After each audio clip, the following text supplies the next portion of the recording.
Welcome, everybody, to the Exes podcast. I'm Scott. I'm Therese. And we have the Exes. And, we started this show with the idea of we were going to talk about relationships. And that, as always, ended up going right to the topic of murder and mayhem. So tonight we're going to be focusing on some crimes that we have been following. One that we just started following recently, and one that we haven't even brought up yet, which is a brand new one. So please share your comments with us, and please remember to like this show and share it with your friends. And if you enjoy it, and if you'd like to be a guest, or you have a topic you'd like us to cover, or even better, if you have a case that you think is really interesting, because sometimes Therese and I, we look and it's hard to find things that really, it doesn't have to be a gruesome murder, but it has to be interesting, an interesting crime, or an interesting case, or an interesting story. Or an interesting story. Yeah. There's a few things going on with the, apparently there's some things floating around about more in-depth, interesting information about the Brian Laundrie case, where there's actually a possibility, a suggestion that he is not actually dead. I'm digging into that. That was not real reliable information I got from somebody, but they said they had seen it. So I'm going to go look that up and see if that's even something that's possible. The other one is the College Town murders, where the 4 kids were killed. And that one is still kind of floating around out there, isn't it, Therese? Yeah, they haven't made much progress on that at all. No. There's all kinds of legal issues and delays. And now, is it the prosecution or the defense that's kind of dragging their heels on getting the stuff started? I think it's the defense, right? I think so. Yeah. But we'll let you know when something happens there. But it's pretty much been at a stalemate for at least the last 3 to 4 months. So we don't really go with that. We will bring that up because there is some very interesting things there. And again, one of those cases where we can look at somebody with a mental health issue who should have probably been addressed earlier in his life.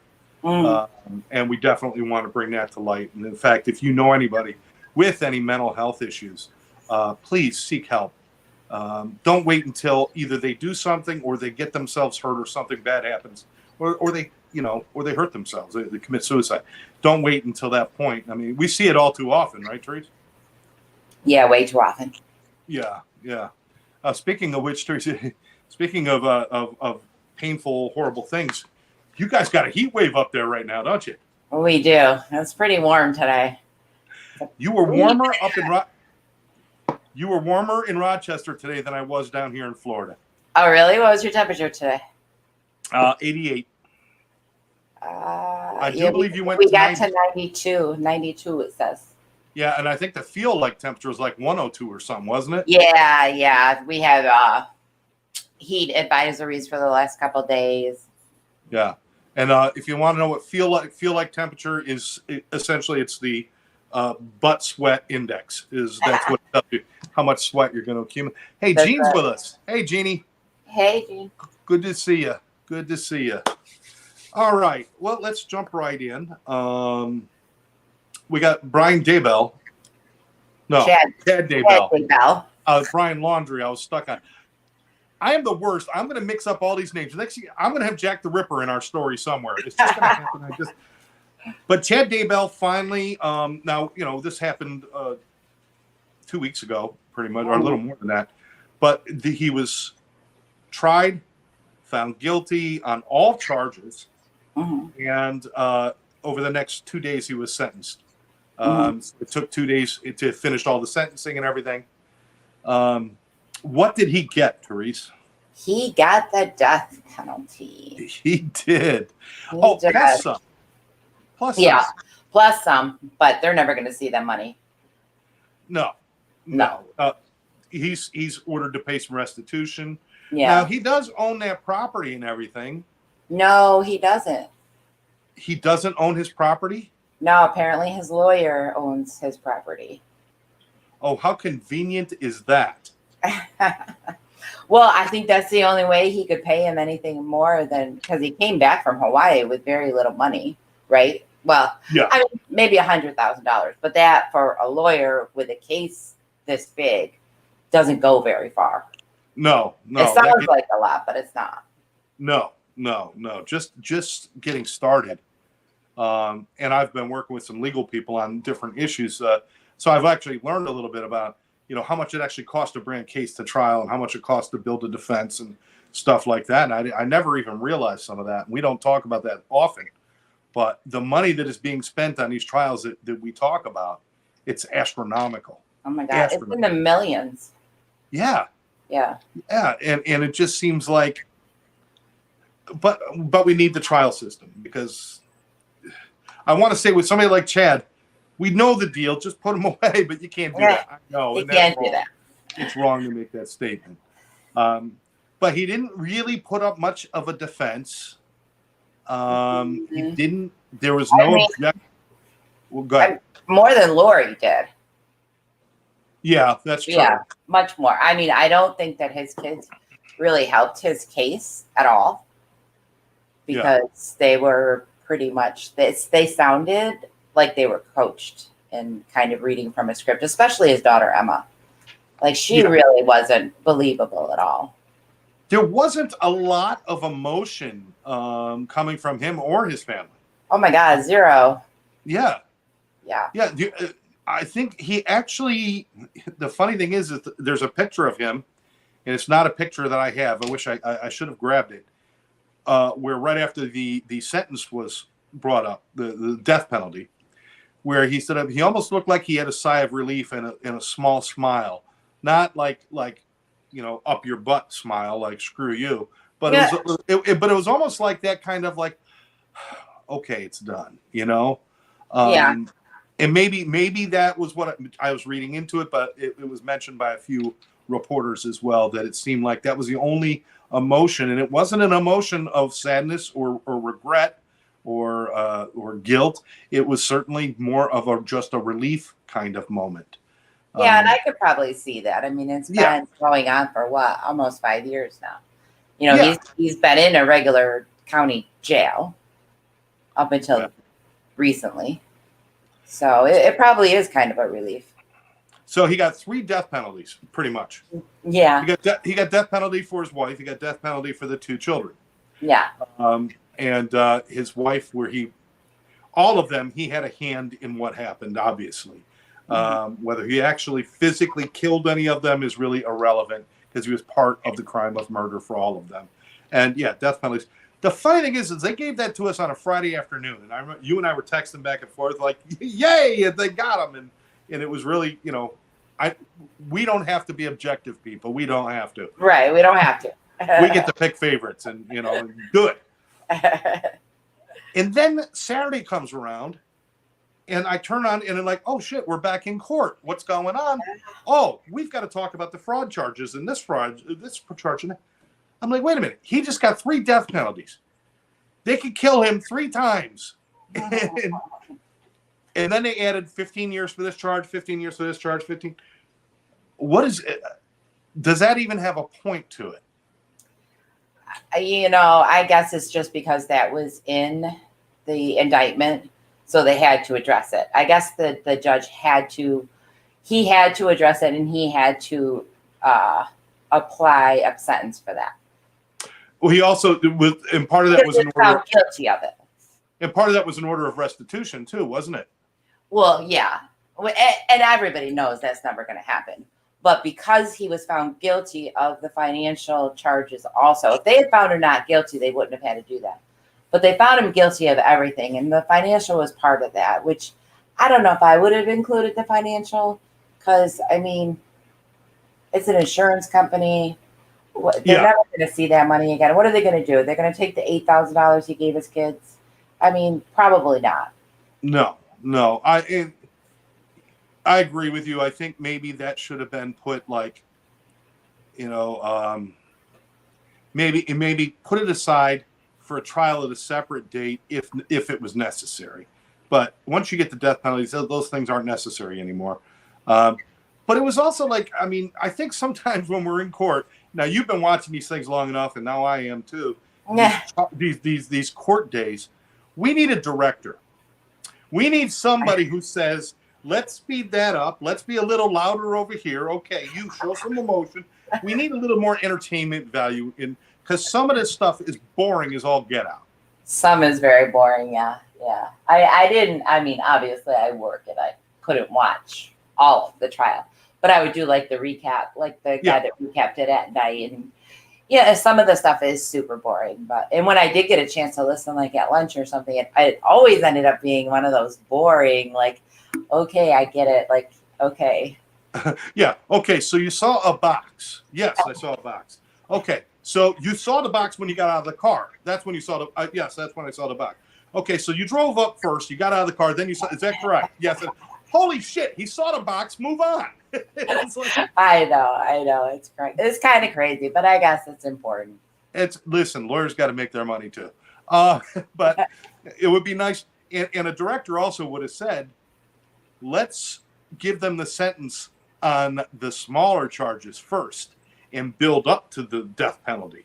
Don't give us the death penalty first because we don't want to watch the other crap now. Well, it was pretty, I don't know about you, but I was able to listen to the actual sentencing of the death penalty. And it was a little unclear.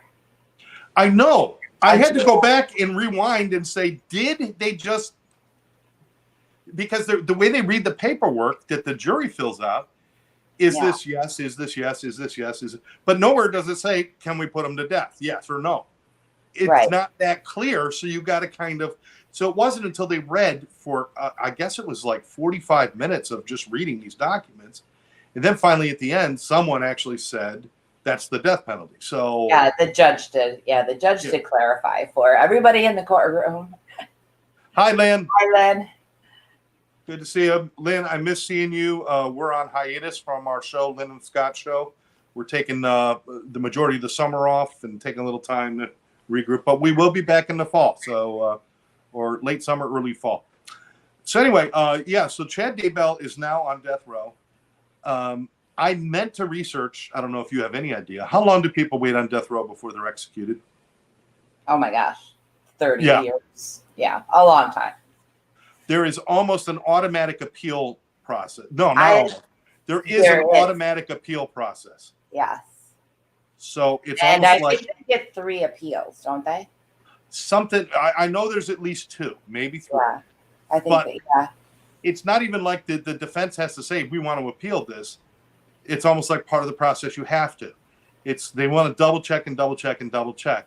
And the appeal doesn't mean a whole new trial. It simply means they have to review everything all over again. But you're right. Maybe if they do it fast, he's still in prison for 20 years before they ever think about doing a death penalty. Yeah, for sure. It is quite possible. Now, Chad, I don't know. What was he, like 48 or 50 or something like that? 55. 55. So 30 years. I mean, that could be a life sentence for him. I mean, he might not make. He may need a wheelchair to get to the death penalty. Wait, seriously. I mean, there have been people that have died on death row before without being put to death. Absolutely, because it takes so long. It takes so long, yeah.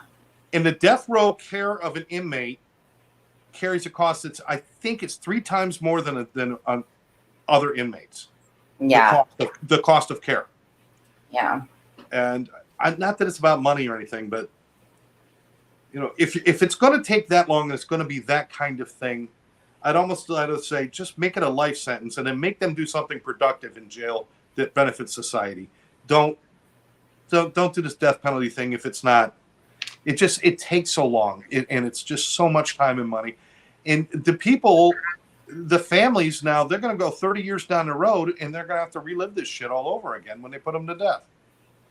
Well, yeah. I mean, half the family won't be alive then. Well, yeah, I know. The grandparents won't be. Yeah. I mean, they're like, I'm not sure how old, but I think I heard it old as dirt. They're pretty old. I don't think they're that old. No.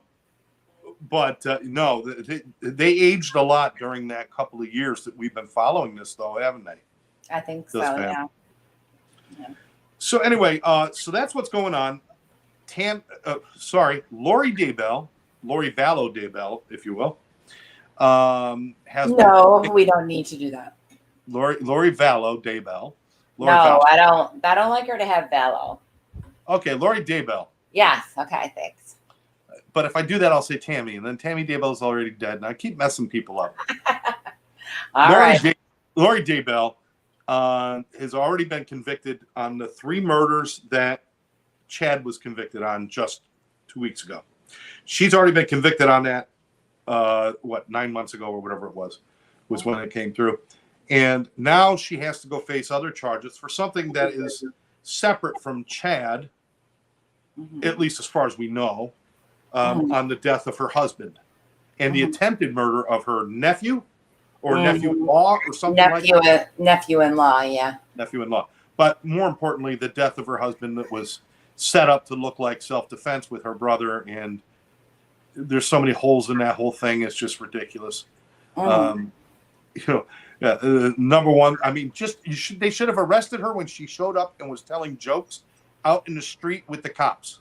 Oh my God! I guess the neighbors are going to think we're pretty bad, aren't they? Ha ha ha ha!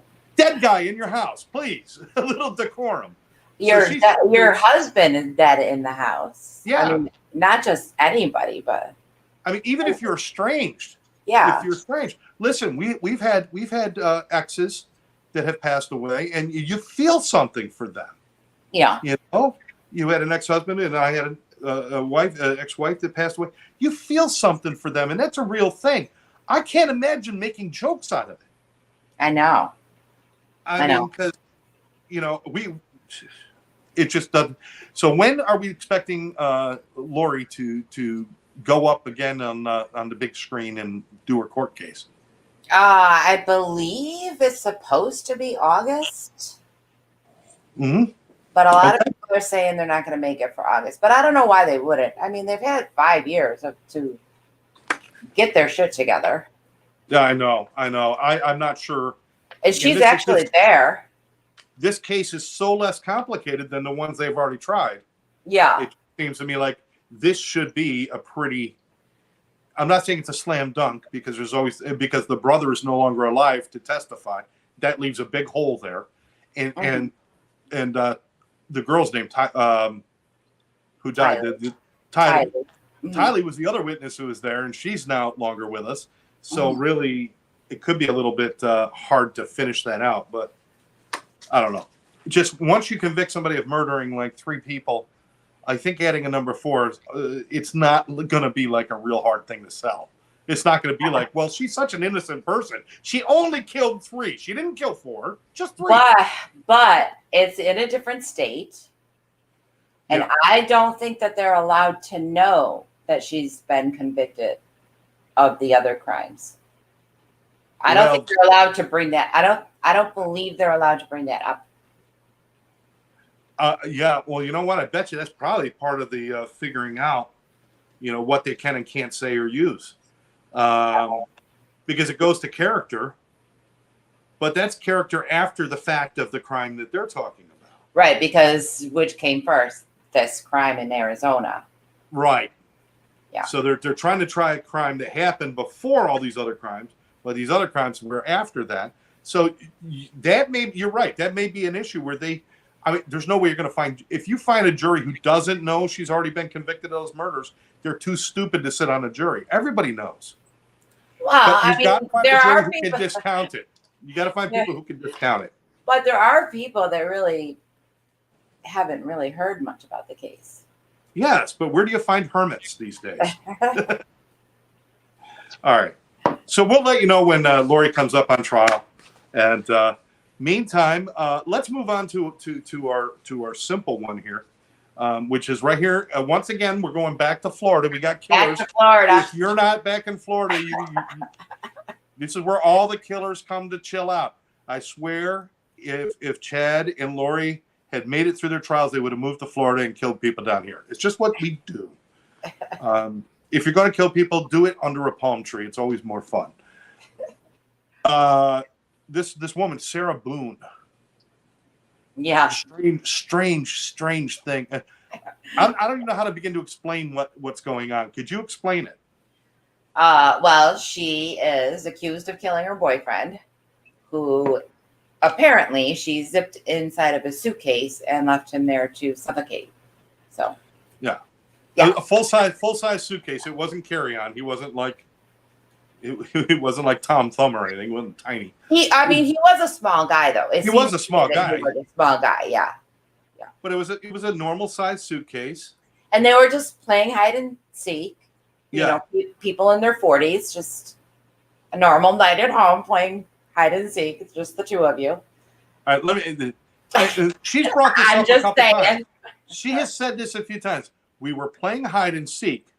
Yeah. So we thought it would be funny to put him in the suitcase. Yeah. If you know where they're hiding, is it really hide and seek? I mean, no. You're not playing hide and seek. You're playing put my boyfriend in a suitcase. That's what you're playing. I don't know. It's crazy. She actually, in the living room, puts him in a suitcase. He willingly got in, apparently.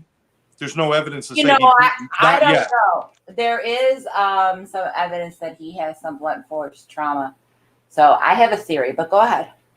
All right. So this is what I know. Then we'll pick up on what you got. All right. He got in a suitcase. She zipped it closed.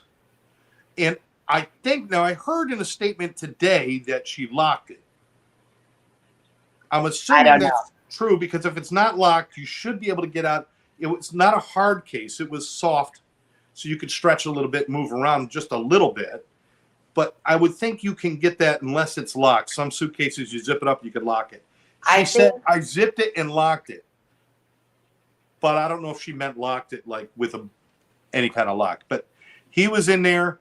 They were both drunk, and it was obvious that they were drinking. How drunk they were is of some contestation there. They're trying to decide. But she sat back while he is in the suitcase, and you can hear, and she videotaped this part.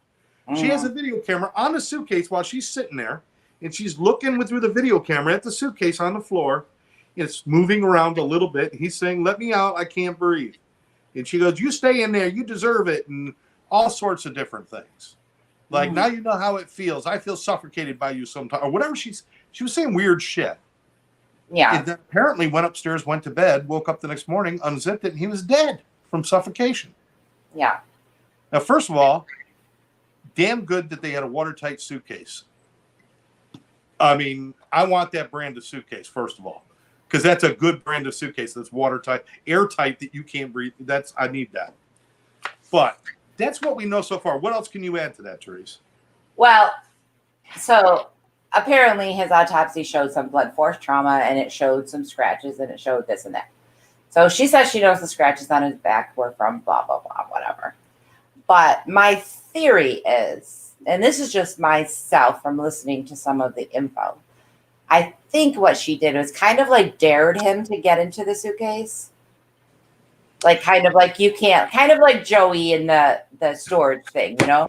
A grown man can't fit in there. All good things lead back to a friend's episode. That's right. All good things. So okay. I think when he was proving it to her, I think she must have like hit him with, there's some mention of a bat being somewhere around. So I think she may have hit him as he was proving it to her. I think she might have hit him in the head with the bat, which made him pass out, which allowed her to zip him in there. And then when he started waking up, he probably panicked.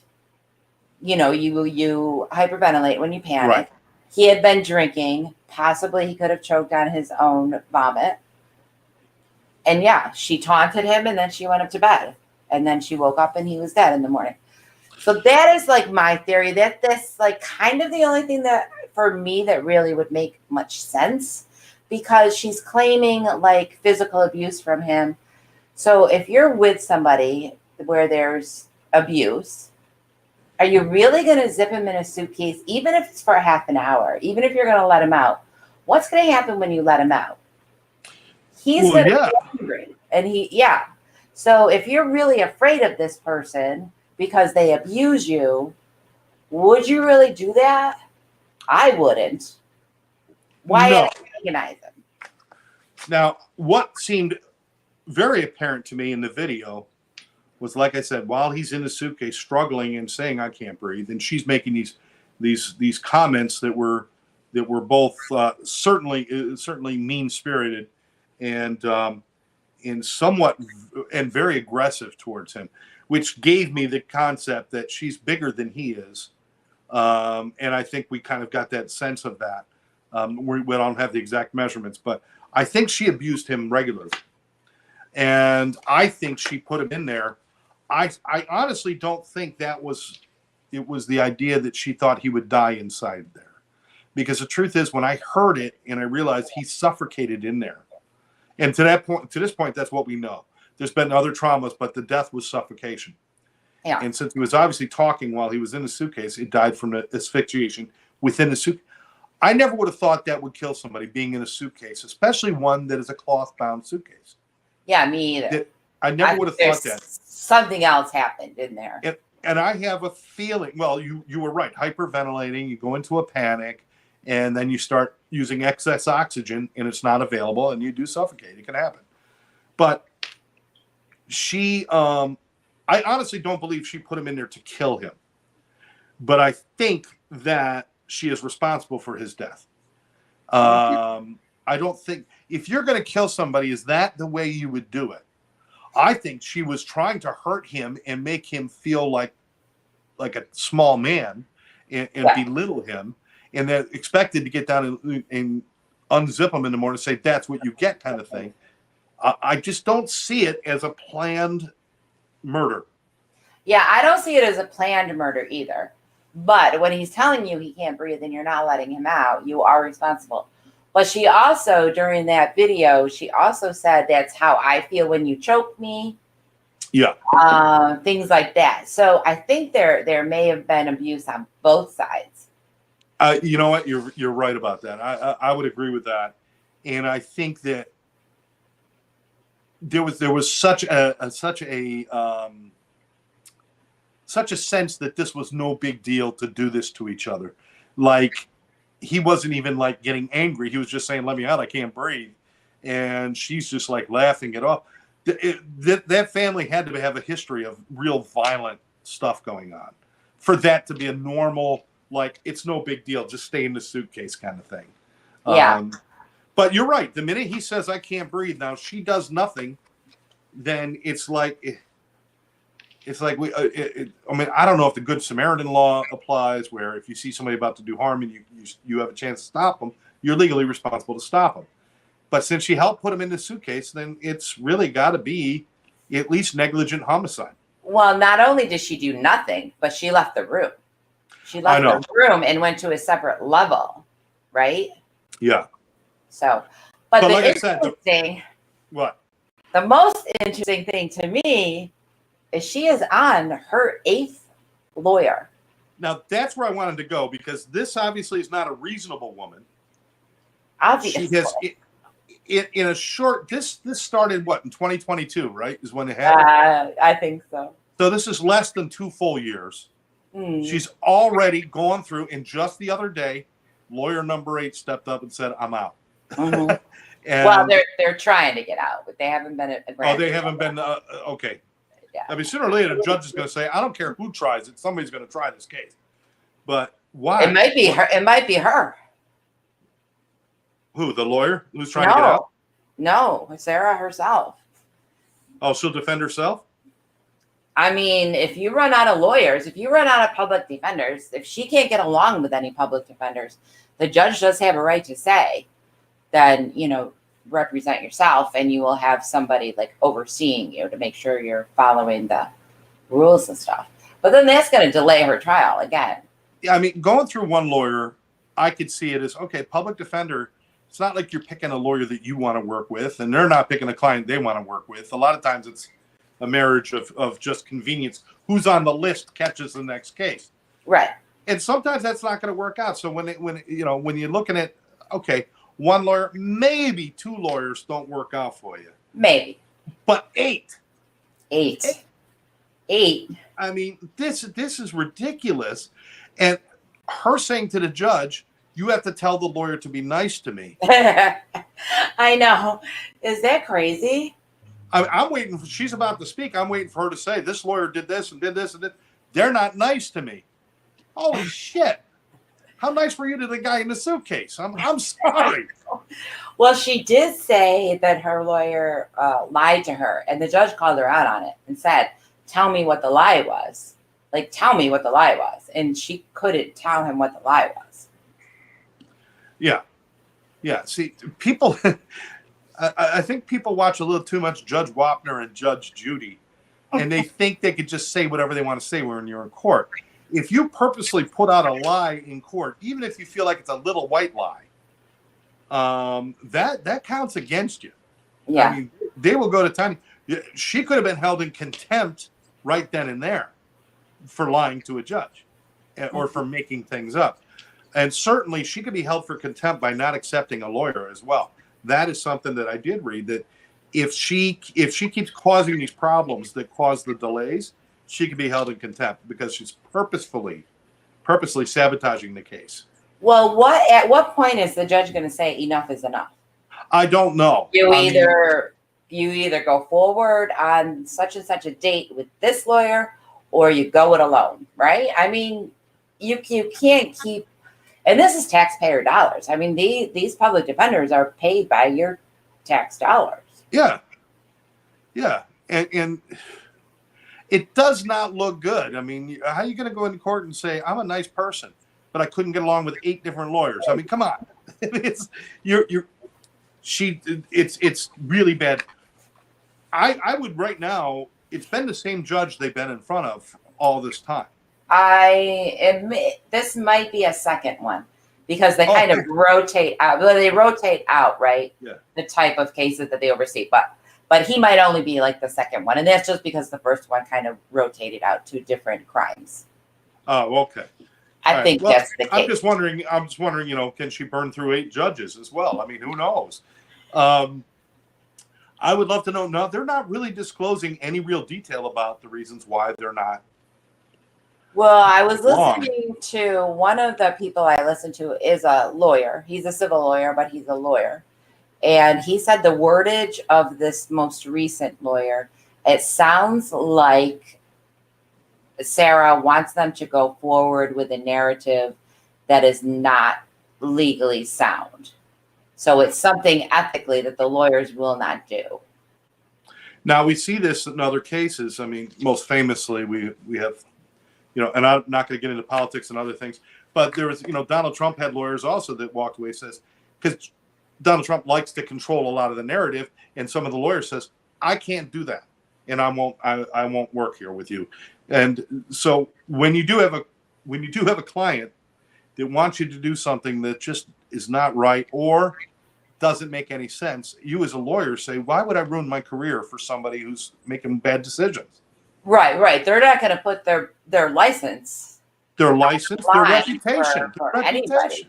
Yeah, no. It's not like you can go up there and do a shit job at defending them because your client is controlling you, and then expect to say when it's all over and you lose, say to the public, well, it wasn't my fault, it was hers. You can't do that. So they'd rather just get out if they see that. So maybe that's her thing, is she's just being really controlling on the narrative. So yeah. But if you watch that video, it's on YouTube, guys. Look it up. The video, Sarah Boone, suitcase video or whatever you want to look up. But she's drunk.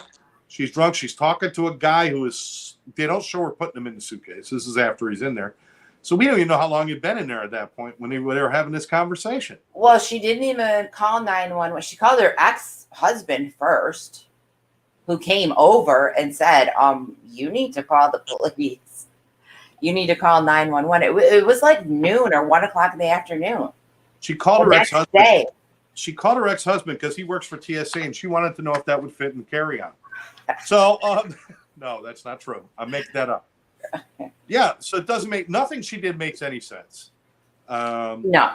Do I think she was purposely trying to kill a human being? No. Do I think she was negligent and killed him? Yes. And should she be held responsible? Absolutely. Absolutely. And this messing around with these lawyers and wasting your dollars, it's ridiculous. It's ridiculous. So, you're right. The judge has to step in and say enough's enough. Yeah. Enough's enough. Someday. Because you can actually try somebody in absentia where you could take them out and they can be not allowed into court for their own trial. And that's probably going to be the next step if she doesn't choose a lawyer. They'll get somebody to defend her. And if they do a legally reasonable job, they could take her out of the courtroom and keep her locked up while they do the trial. So that's an extreme case, but you can do it. They do it with people who are overly dangerous, Yeah. And and if there's any Samsonite around, she could be real danger. Is that wrong? That's wrong. That's wrong. Okay. Yeah. If I have to ask, it's wrong. All right. Finally, moving on.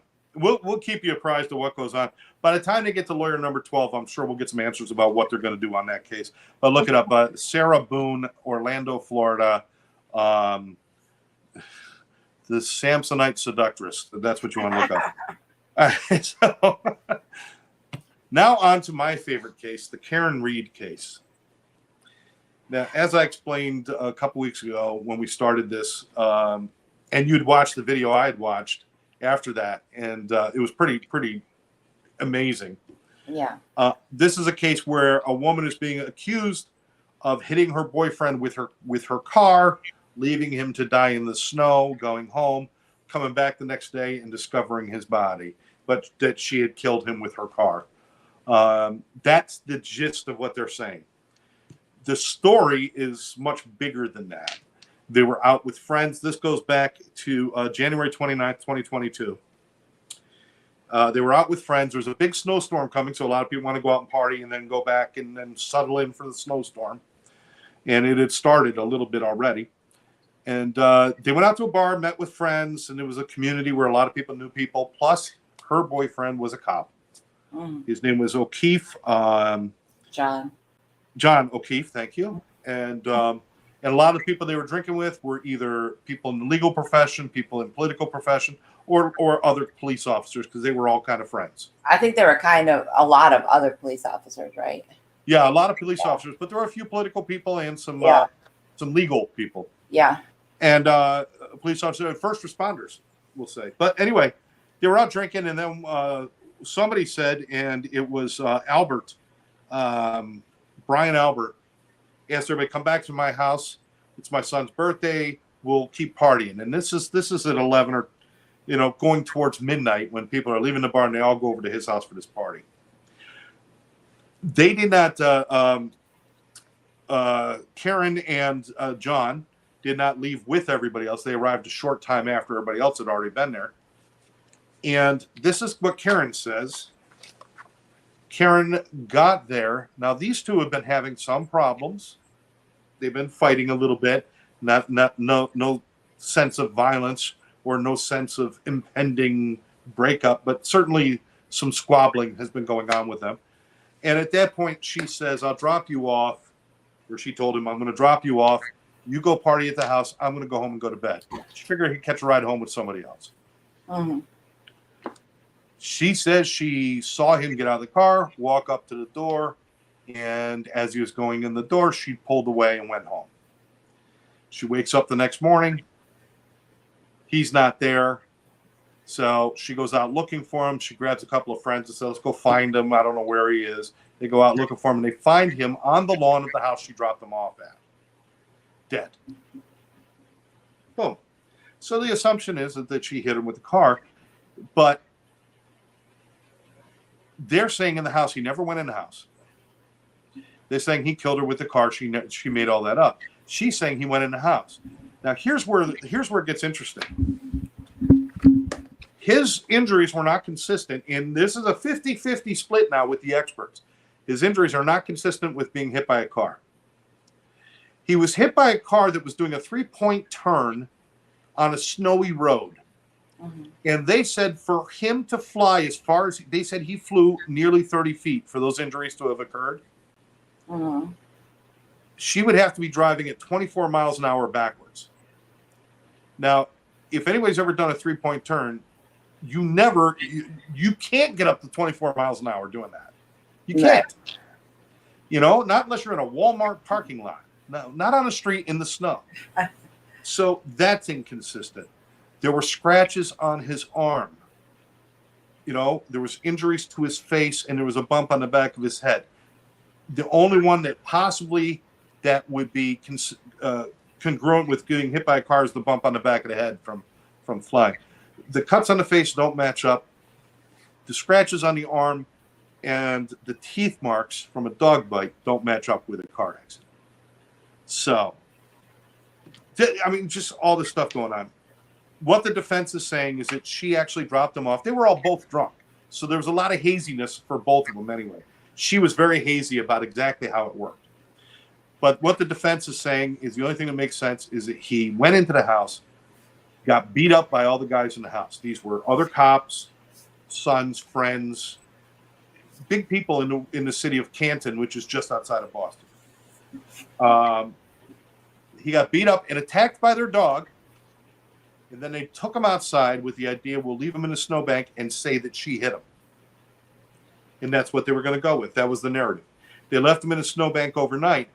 This all happened right around 12:30 at night.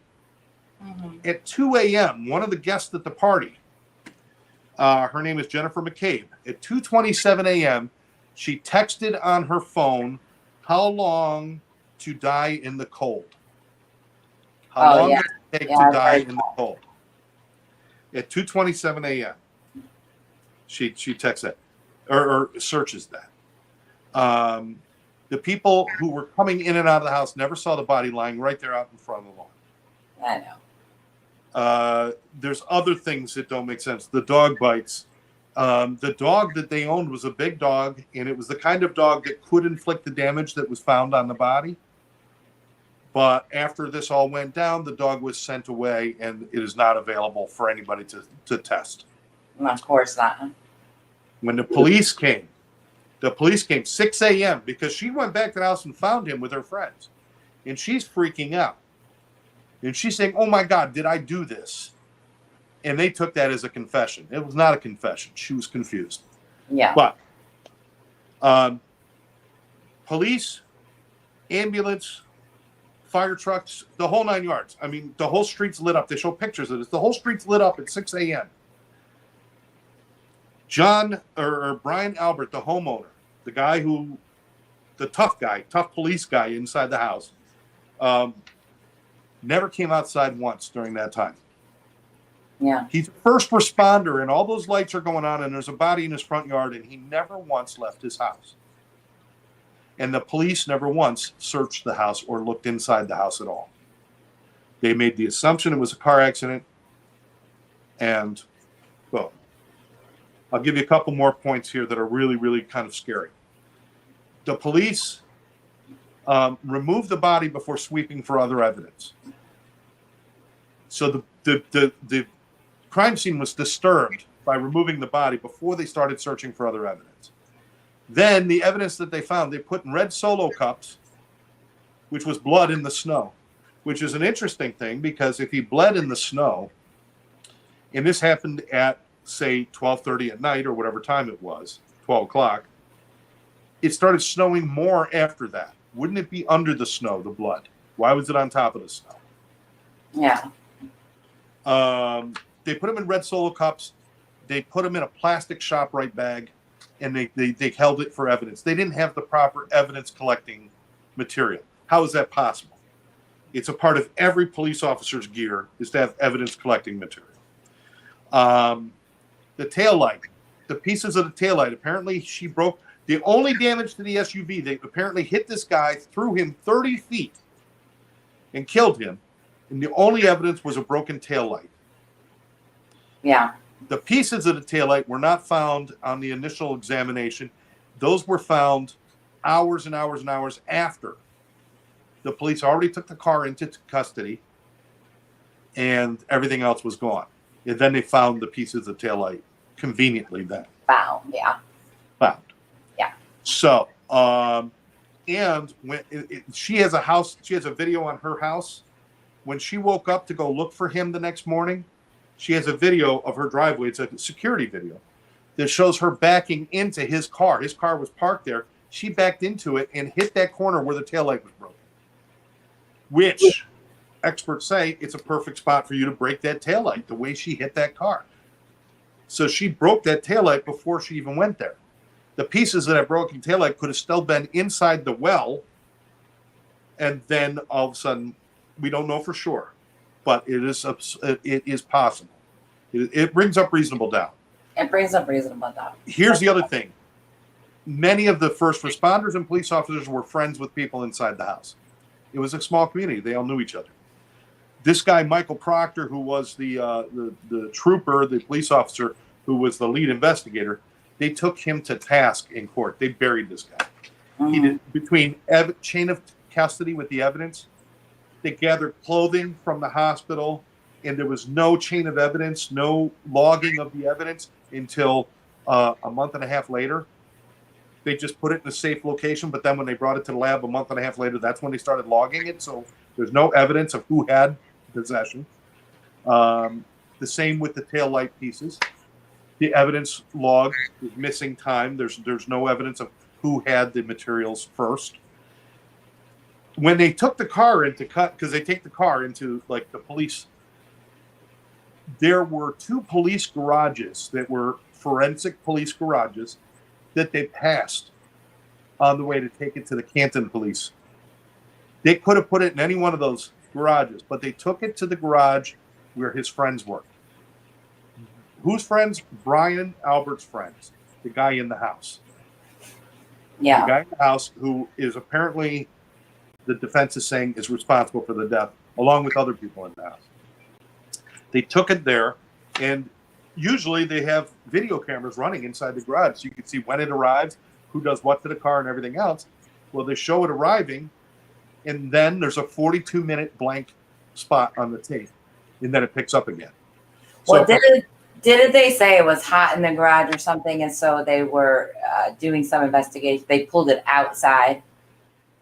Well, yeah, but there's 42 minutes of tape missing of where we could see what they're doing to the car or who was around the car. 42 minutes missing. Richard Nixon only had 18 minutes missing. This is 42 minutes. And it's not like this is a common occurrence. Why did it happen at this point? So this is all just, it goes on and on. The funny thing is we're in week 8 of the trial. Prosecution is getting ready to wrap up this week. Or at least that's the assumption. To this point, there has been no testimony from the prosecution on the cause of death. They have been doing so much of the little minutia stuff, they're not even talking about cause of death yet. Shouldn't that be the lead? Yeah, you would think, right? You would think. There is the defense is doing very good on their cross-examinations. Like I said, they really took Proctor to task on his mishandling of evidence and things like that. Not only the mishandling and stuff, but they took him on his own morality, I guess, too. Yeah. They read out text messages. They made him read his text messages. Calling her names. He's degrading her. He was brutal. Now I don't mind saying shit on the show and just letting the stuff fly. But the things she said about her were vile. I mean, they were vile. Yeah. And basically a couple of the texts were basically just calling her like, she's a hottie and things like that. But then some of them went so detailed into just insane grossness. This is your lead investigator talking about somebody who's involved in the crime. You can't do that. 2 other police officers. Yes. Who some of them are his supervisors. Yes. Yes. And nobody brought this to nobody. He didn't get reprimanded for it. No, nobody said, "Hey, dude, maybe you shouldn't put that in writing." Yeah, exactly. But the house to this date has never been examined. So the idea that when she said he went in the house, they ignored that from day one. They never investigated that. And this time the house has been sold and remodeled. The dog has been disappeared. And all that kind of evidence is gone. The only thing we got left is drawing reasonable doubt, because I don't believe with this mishandling of evidence, the possibility of the taillight being broken at a different location, the timeline of finding evidence, that they were talking 2 or 3 weeks later, they were finding pieces that would add to the case. I'm like, yeah. And just all of these things add up. And plus, there was in texting, having somebody in the house, like I said, Jennifer McCabe, who is kind of a friend, family member of the Alberts, texting and saying, "How long does it take a body to die in the cold?" That is a killer, right? I mean, there's just so much. And well, but isn't she claiming that that was the following morning, and that was Karen asking her to now search here's the thing. that?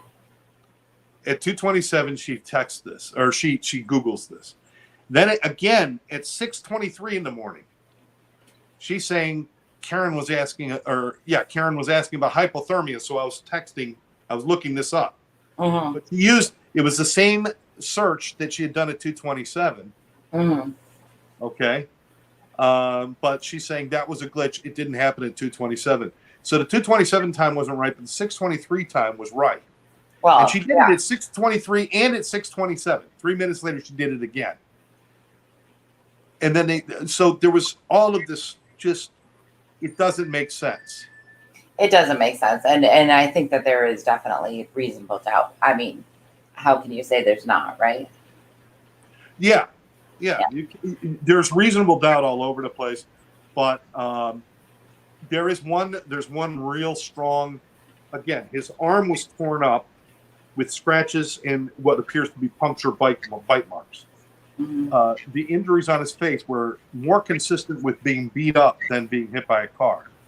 Yeah. And there was no damage to the car other than a broken taillight. How can it do that much damage to his face and body without any evidence on the car other than a broken taillight? Well, and then one expert was trying to say that his elbow hitting the taillight is what broke it, right? Well, yeah, so but how do you get injuries to your face if your elbow is the thing that was hit by the car? Like, it doesn't make any sense. Nothing makes any sense. 2 black eyes, cuts on nose, cut on forehead. Yeah, I mean, I think it's obvious he was beat up. Yeah, right? And the explanation about the arm being scratched the way it was, because it was scratched all the way down. I had a picture. I was going to put it up, but it's kind of like I don't. It's gross, and I don't know how people would want to see flesh wounds, so I didn't want to put it up. But there's scratches at the top of the arm, bottom of the arm, and in the middle towards the elbow. There's bite marks, kind of things. It's what it looks like. And they said, like you said, his arm hit, and then he spun around, and as he spun, he injured his arm. So he did a pirouette, and then flew 30 feet. Yeah, I heard that. I heard that pirouette. Yeah, I know. That doesn't make any sense. They do have the defense, who is getting ready for their case. Actually, court was on hold yesterday to determine whether 3. What is it? Somebody needs something for tomorrow. I can ignore them now.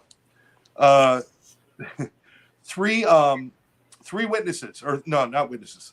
3 witnesses for the defense. Yeah. The prosecution was trying to block them from being able to testify. Yeah. So they spent the day in court yesterday. They were off today because of Juneteenth. But they spent the court day yesterday talking to the judge. The jury was excused, and they talked to the judge. One of these women is a canine attack expert. Yeah, I saw her. Yeah. And she could say with a great deal of medical certainty that those injuries were caused by a dog.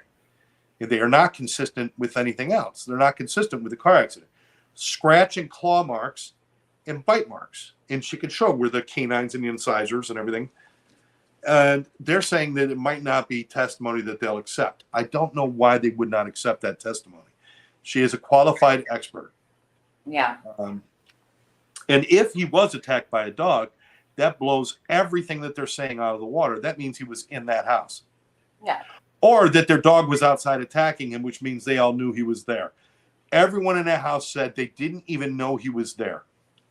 Except for that one guy that said, well, he wouldn't say it was him, but he said a tall, dark-haired man entered the house. But he wouldn't say it was... Well, no, because everybody else says he never came inside. And the only witness to the car itself was one of the kids, I think it was the son, who said, I saw the car turning around and leaving.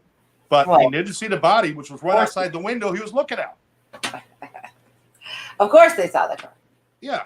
And did everyone in that house spend the night, or did anybody go home? Because if you went home, you had to walk out and go down the driveway and go right past where the body is. And nobody ever saw it. And on snow, I mean, okay, like the other night there was, it was, it's a little dark. There are some like little street lamps.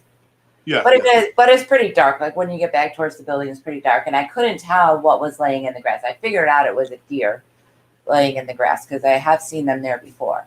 But you could see the shadow, and I knew that something was there. So I was trying to figure out what it was. But you figure on white snow in the middle of a yard, you'd be able to see probably in dark clothing because it was winter. Yeah, yeah. And he probably had, jeans and I don't know.